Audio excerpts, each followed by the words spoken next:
किसी को इतना भी नहीं सताना चाहिए कि वो जान देने और लेने की बात करने लगे। ये मामला है इजराइल और फिलिस्तीन के बीच की जंग का। हमास के हमले से सारी दुनिया दुखी हो गई है। हमास को आतंकी हमला बता रही है, ये स्वाभाविक है और बर्बर भी। लेकिन काश 2008 से अब तक अगर इजराइल द्वारा मारे गए 1.5 लाख फिलिस्तीनी और 33,000 मासूम बच्चे जिनकी उम्र 2 महीने से लेकर 5 साल की थी, इजराइल ने मार गिराए। लोगों पर इसका 1% अगर आवाज उठाई होती तो आज ये बड़ा हमला नहीं होने पाता। पूरी खबर हम आपको बताएंगे, आप हमारे साथ बने रहिए। नमस्कार, आदाब, सत श्री अकाल, मैं हूं आपके साथ शैला। कल सुबह हमाद ने इजराइल पर 5,000 मिसाइलों की दनादन बारिश कर डाली, जिसमें इजराइल की जान और माल का बहुत बड़ा नुकसान हुआ है। लोग इजराइल को छोड़कर भागने की प्लानिंग में है, एयरपोर्ट पे देखे जा सकते हैं। इसमें एक बार बढ़ता तो पूरे देश में आतंक को नजर से देखा जा रहा है, लेकिन इसकी कहानी ही बड़ी रोचक है। आखिर हमाद ने इजराइल जैसे बड़े और जखीरे वालों से लैस शहर पर कैसे हमला कर दिया। प्रधानमंत्री नरेंद्र मोदी इस वक्त इजराइल के साथ खड़े हैं, तो वही हमाद के साथ अरब, कतर, इजराइल और अब पाकिस्तान हमाद का साथ देने के लिए कंधे से कंधा मिलाकर खड़ा है।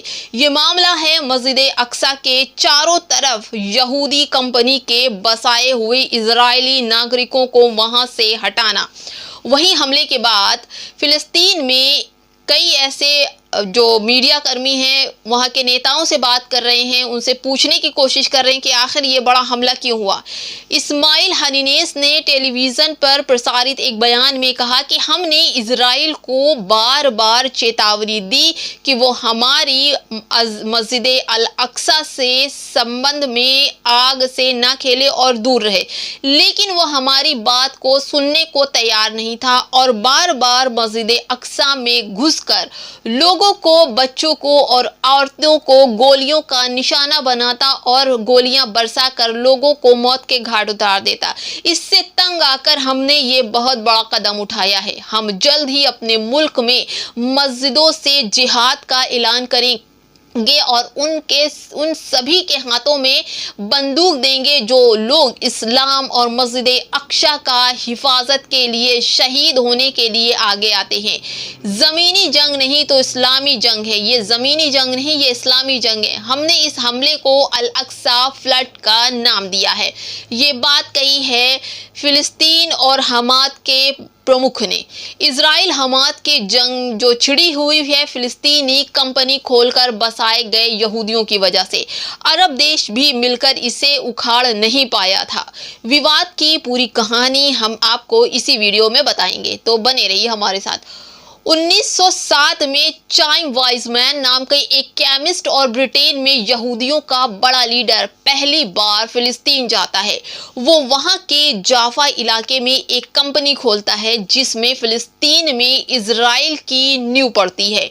इसके 3 साल के भीतर एक यहूदी नेशनल फंड बनाया जाता है जिसे फिलिस्तीन में यहूदियों की कॉलोनी बसाने के लिए जमीन वहां पर खरीदी जाती है, जिसके चारों तरफ मर्ज बिन आमेर में 60,000 फिलिस्तीनियों को अपना घर छोड़ने के लिए मजबूर किया जाता है बार-बार तरीके से। विरोध के बावजूद सालों तक फिलिस्तीनियों में यहूदियों की एंट्री का सिलसिला जारी रहता है। 1948 में इस इलाके में यहूदियों के लिए एक अलग देश इजराइल की स्थापना होती है।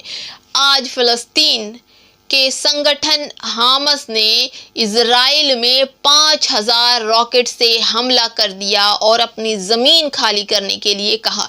इजराइल की सेना ने भी जंग के लिए अब ऐलान कर दिया है और वो हमाद का लोहा लेने के लिए तैयार है।